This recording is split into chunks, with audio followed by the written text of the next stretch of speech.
Domenica nera per la Castrum Favara che perde l'imbattibilità al Bruncoleri alla fine di una gara giocata bene con il cuore, ma che ha fatto emergere tutti i limiti caratteriali e soprattutto ha messo in evidenza che bisogna andare senza indugi sul mercato di riparazione. Ma quello che tiene banco è il primo gol dell'Atletico Palermo, un gol che non dovrebbe essere valido come si evince chiaramente dalle immagini, in quanto la palla è entrata al di fuori dello specchio della porta, ovvero dall'esterno, in quanto c'era un buco nella rete. Immagini virali che hanno fatto il giro dell'Italia sportiva e che adesso saranno attenzionati per un possibile ricorso da parte della Castrum Favara.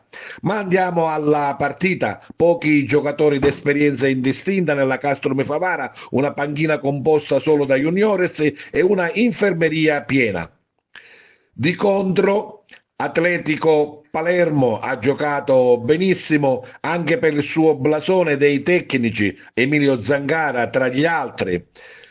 Castrum Favara ha avuto la possibilità di giocare per diversi minuti con superiorità numerica, ma non è riuscita questa cosa a portare beneficio. Anzi, paradossalmente, la superiorità numerica ha mandato in tilt il Castrum Favara, forse convinto di poter far sua la partita. Sono stati i nerorosa del Palermo a mettere nel sacco gli uomini di Terranova, con 1-2 micidiale nel giro di appena 5 minuti.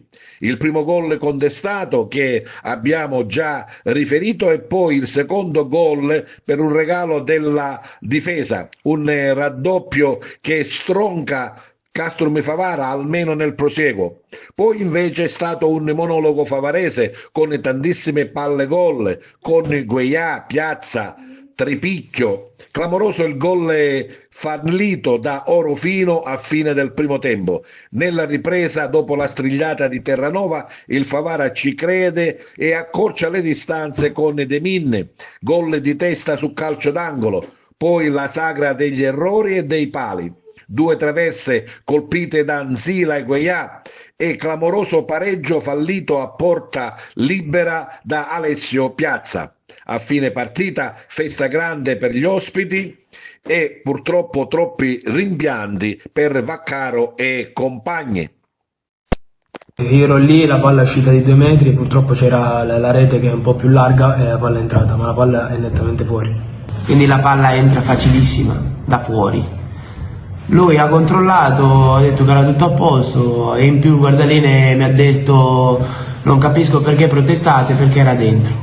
E quindi lui era convinto al 100% che era dentro e non è andato neanche a controllare la rete. Quindi, ma dimmi una cosa, in occasione del primo gol dell'Atletico, Vaccaro mi conferma che il pallone è entrato lateralmente, perché c'era un buco? La palla è entrata da fuori